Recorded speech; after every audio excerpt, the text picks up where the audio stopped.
Öncelikle teşekkür ediyorum program için. Rabbim hayırlara vesile kılsın inşallah. Şimdi meşhur bizde bir atasözü vardır. Tilki vaaza başlamışsa tavuklara sahip çıkın diye. Amerika, İsrail anlaşma, barış diyorsa belli ki bunun altında başka hedefleri var. Hatta bugünlerde bunu daha iyi görebiliyoruz Amerika'nın işte politikaları anlamında. Hatta onu diyorum, bir yere Amerika biz demokrasi götüreceğiz, insan haklarını götüreceğiz falan diyorsa belli ki oraya çökmeye niyetlenmiş yani. Maalesef AU'yu altın tasta bal içre sunuyorlar. İbrahim Anlaşmalarının da aslında temel amaç ve hedefine baktığımızda işte Orta Doğu'nun böğrüne saplanmış bir hançer olan İsrail'in Ur gibi maalesef bünyeye uymayan yapının normalleştirilmesi, meşrulaştırılması, güvenliğinin sağlanmasının esas arka planda böyle bir hedef olduğunu rahatlıkla görebiliriz. 2020 sanıyorum 15 Eylül 2020'de İsrail, Birleşik Arap Emirlikleri ve Bahreyn arasında işte Arap-İsrail gerginliğini bitirmeye dönük bir proje gibi, aslında normalleştirme, dediğim gibi İsrail'in meşruiyetini sağlama adına güya işte barış, esenlik, işte kavganın, savaşın bitirilmesine dönük bir anlaşma olarak işte Trump'ın da Amerika'nın da gözetiminde başlayan bir süreç.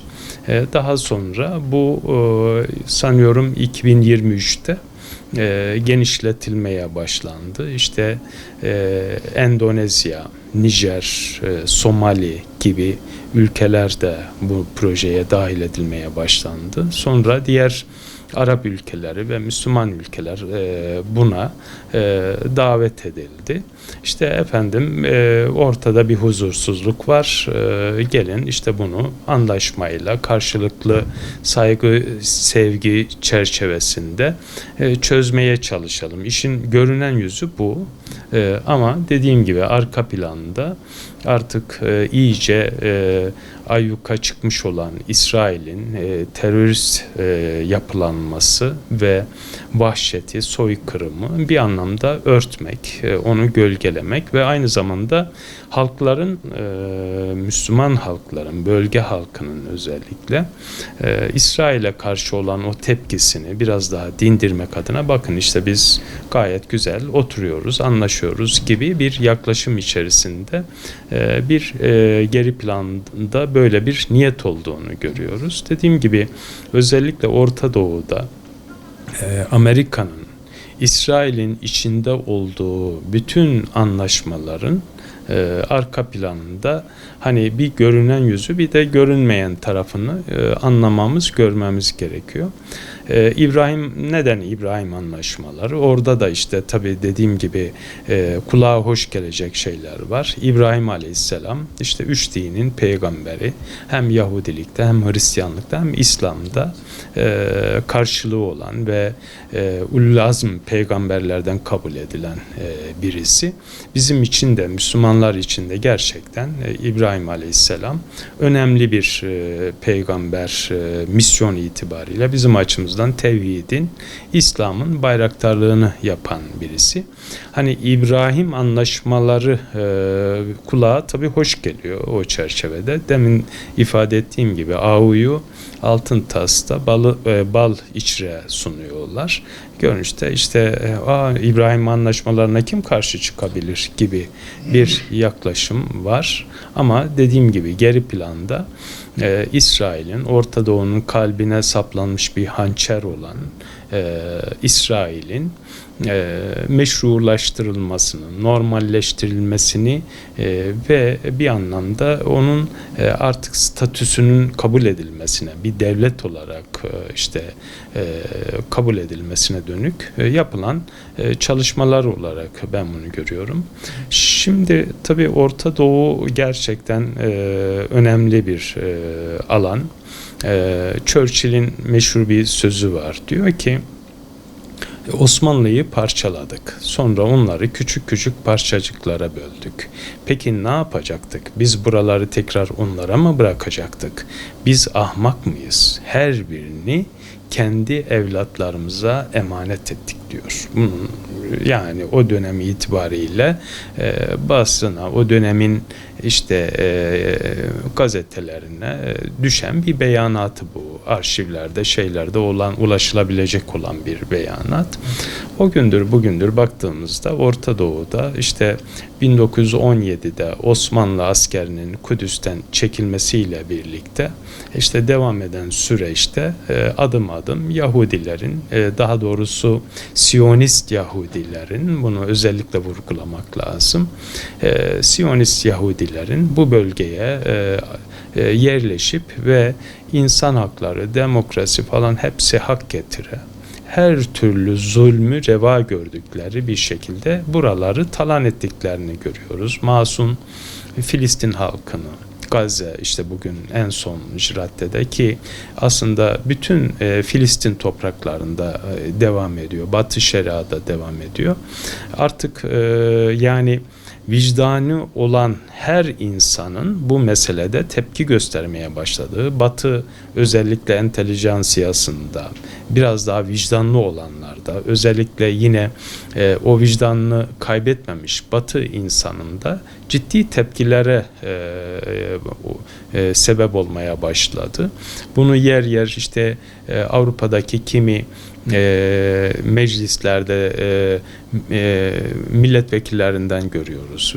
Kimi yine vicdanlı yazarlarından görüyoruz. Hatta vicdanını kaybetmiş tek tük de olsa Yahudi kökenli, Yahudi olduğunu söyleyen akademisyenlerden de az sayıları az da olsa onların da bunun doğru olmadığına dair tepkiler verdiğini görüyoruz. Ve Batı'da özellikle ciddi bir İsrail karşıtlığı, Siyonizm karşıtlığı bir zihin yapısı oluşmaya başladı. Halklarda çok ciddi tepkiler oluşmaya başladı.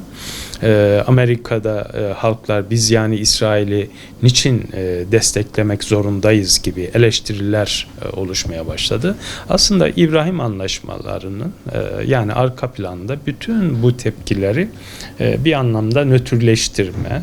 Bak işte biz bunu da yapıyoruz. Yani barıştan yanayız, sulhtan yanayız gibi görünüşte bu tür bir şeyle bütün Müslüman ülkeleri de dahil etmeye çalışarak böyle bir çalışma içerisinde olduğunu görüyoruz. Tabii ki Müslümanlar olarak özellikle Müslüman idareciler bu tür şeylere, niyetlere karşı temkinli yaklaşmak zorunda. Evet, yani şunu bir defa kesinlikle göreceğiz. Demin de ifade ettiğim gibi Amerika, Batı, barış, sulh diyorsa belli ki bunun arkasında başka hesaplar var. Bunları bilerek yaklaşmak ve eğer masaya oturulacaksa, bir anlaşma olacaksa bu kabullerle yaklaşmak ve altında acaba nasıl bir hinlik çıkabilir? Bunları hesap ederek bir anlamda bakmak gerekiyor.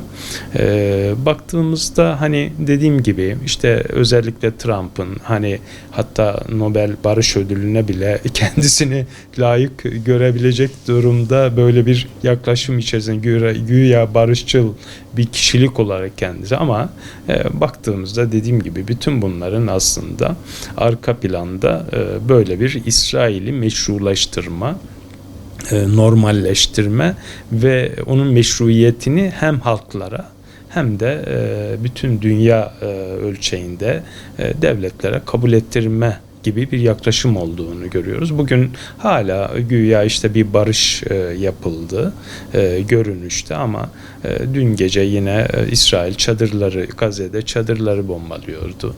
Batı Şeria'da yine her gün insanları, masum insanları, okula giden çocukları kaçırabiliyor, öldürebiliyor. İnsanların evine el koyabiliyor.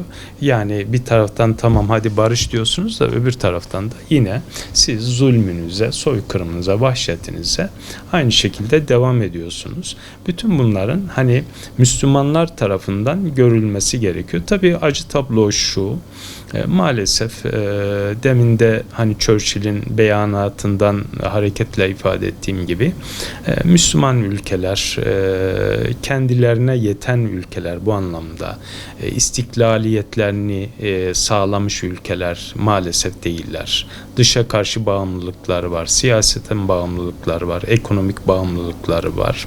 Her ne kadar işte Arap ülkeleri petrol zengini olsalar bile o petrollerini kendi iradelerine göre kullanabilecek bir özgürlüğe sahip değiller. Bütün bunlarla meseleye bakmak gerekiyor. Tabii işin bir bu boyutu var. Bir de aslında bu çok hani bu Gazze meselesiyle falan bağlantılı olarak bu işin ekonomik boyutu çok konuşulmuyor gibi geliyor bana. Ki Gazze harekatının yani 7 Ekim olaylarının öncesinde aslında süreç biraz yani bu işi tetikleyen süreç biraz bu ekonomik projeyle de bağlantılı. İMEK projesi diye bir proje var. Sanıyorum Eylül 2023'te Hindistan'da G20 ülkeleri işte dünyanın zengin ülkeleri bir toplantı yaptı. Orada daha önce pişirilmiş olan hani epeydir bu aslında hazırlanıyordu. Son nokta konuldu. Burada İMEK projesi diye kısaltılmış olarak ifade ediliyor. Burada bir anlaşma yapıldı. Kim vardı bu anlaşmada? İşte Hindistan tabii işin merkezinde. Tabii ki İsrail işin kaymağında. Birleşik Arap Emirlikleri, Suudi Arabistan, Amerika tabii ki ve Batı ülkelerinden Fransa, yine İngiltere benzeri şeyler. Amacı neydi bunun? Hindistan'ın özelde ve o bölgedeki nadir elementlerin ve hidrojen gazı başta olmak üzere yeraltı gazlarının Suudi Arabistan ve Birleşik Arap Emirlikleri üzerinden İsrail'e Hayfa limanına getirilmesi ve buradan da Avrupa'ya dağıtılması meselesi. Yani bu projenin temel şeyinde bu vardı.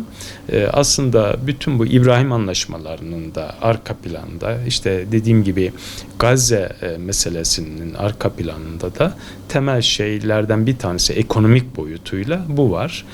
Tabii ki hani Orta Doğu, Batı'nın o açgözlülüğünü, iştahını hep kabartmış. Yani ben onu diyorum. Batı'da Orta Doğu'da bu petrol ve yeraltı zenginlikleri olduğu müddetçe Batı'nın ve özellikle Siyonist zihniyetin ekonomik olarak da buralardan hiçbir zaman projeleri, planları eksik olmaz ki olmuyor da her türlü meşru zorbalığı meşru olarak görüyorlar. Çünkü onlar için hani öncelik kendi mutlulukları, kendi huzurları, kendi refahlarının sürekli yükselerek devam etmesi. Bunun için hani meşhur bir söz vardır. Bunlar yumurtalarını pişirmek için dünyayı ateşe vermekten hiçbir zaman çekinmezler. Ki bunun da esas akıl üst aklının Siyonist akıl olduğunu biliyoruz ve bunun özellikle işte Amerika başta olmak üzere batıdaki belli bir takım şirketlerin artık ülkeleri bu anlamda manipüle ettiğini biliyoruz. Bütün bu olayların arkasında aslında bunlar olduğunu biliyoruz. Olması gereken özellikle Müslümanlar olarak bir defa yani bu olayların artık tamamen farkında olup feraset ve basiretle meselelere yaklaşmak, aklı selimle hareket etmek. Elbette karşımızda çok komplike bir kitle var. Yani bugün işte kitle iletişim araçlarına hakimler, para transferlerinin sirkülasyonunun hepsine adeta hakimler.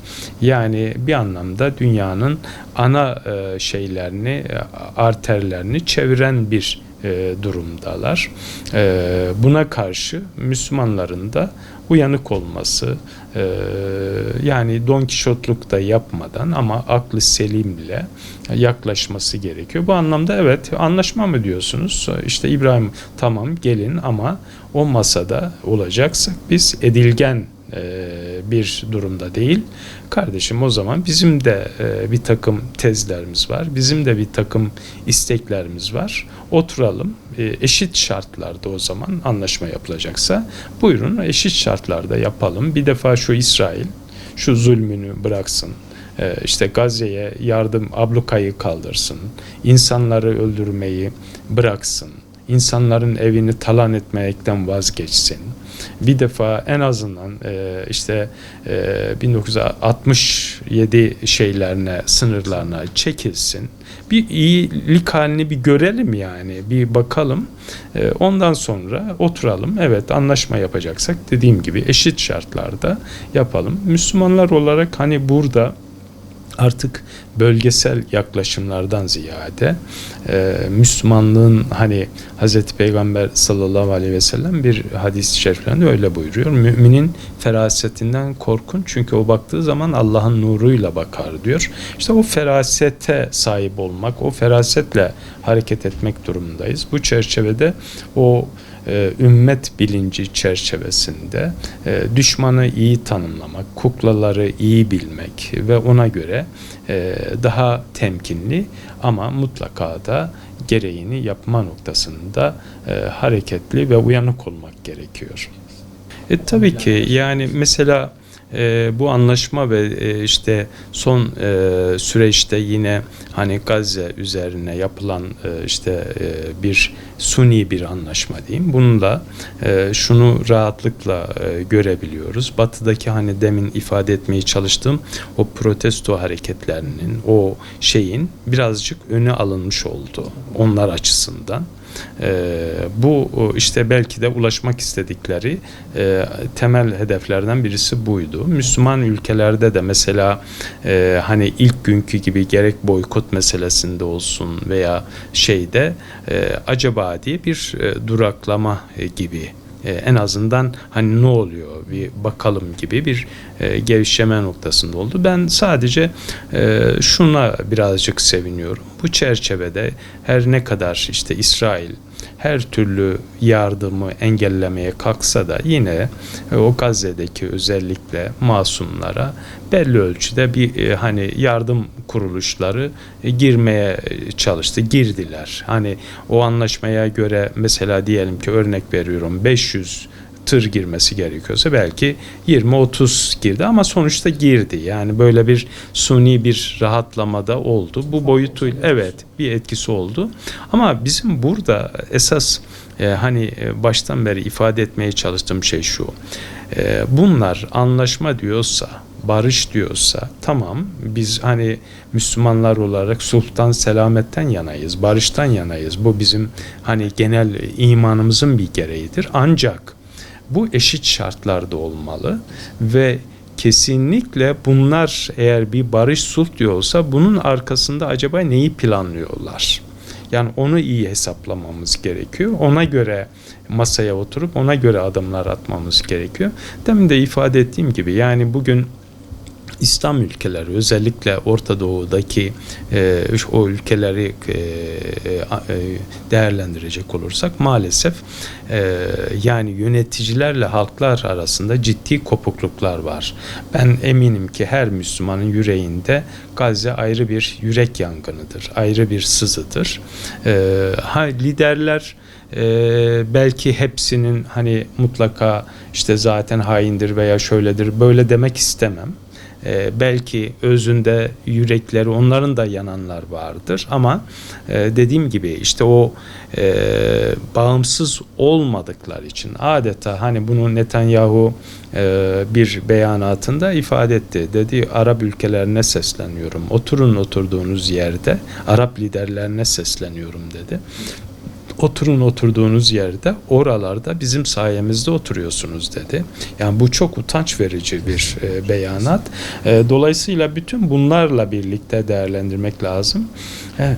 Gazze meselesi ve Kudüs davası her Müslümanın imani bir meselesidir. İmani bir davasıdır. Her Filistin meselesi her Müslümanın şahsi meselesidir. Aynı zamanda Filistin'de, Gazze'de, hatta Doğu Türkistan'da, dünyanın dört bir köşesinde zulüm gören her bir Müslümanın acısı benim acımdır. Her Müslüman böyle bakmak zorundadır. Zaman zaman hani siyaseten yöneticiler veya idareciler farklı bir takım şeylere girebilir ama Müslüman bilinci anlamda, o ümmet bilinci anlamda her Müslümanın o dava şuuruyla meselelere yaklaşması, bakması gerekiyor. Önümüzdeki süreçlerde hani ne olur? Dediğim gibi belki de işte bu anlamda elimizdeki kitle iletişim araçlarıyla bu anlaşma, yani bunların gerçek yüzlerinin ne olduğunu kamuoyuna sürekli anlatmamız, paylaşmamız gerekiyor. Bu anlamda özellikle hani onu da vurgulamak isterim. Türkiye gerçekten bu süreç içerisinde en temkinli ve en aklı selimle hareket eden noktada. Sayın Cumhurbaşkanımız, Dışişleri Bakanımız olsun, diğer devlet erkanlarımız olsun. Yani duygusal yaklaşmaktan ziyade dediğim gibi aklı selimle hareket etmek ve çözüme odaklı neler yapılabilir? Bu çerçevede bir politika izlendiğini görebiliyoruz. Ben yani İsrail'in hiçbir zulüm ila nihayet devam etmez. İsrail'in bu zulmünün artık sona doğru geldiğini düşünüyorum. Önemli olan işte biz Müslümanlar olarak biz bu işin neresindeyiz, neresinde kalmalıyız, ne olmalıyız, ne yapmalıyız? Bu çerçevede kendimizi muhasebe etmemiz gerekir diye düşünüyorum. Şimdi öncelikle öz eleştiri anlamında olsun. Ben kendimizden başlamış olayım akademisyenler olarak. Ben öteden beri hep şunu savunurum. Hasbelkader işte bir akademisyenlik ünvanımız var, profesörlük ünvanımız var. 30 yılı aşkındır. İşte bu akademinin bir şekilde içindeyiz, yani farklı şekillerde devam ediyor. Akademisyenlik demek benim anladığıma göre sadece masada oturup makale yazmak, kitap yazmak, derse girip çıkmak değil. Akademisyenliğin çok daha ayrı hani sorumlulukları var.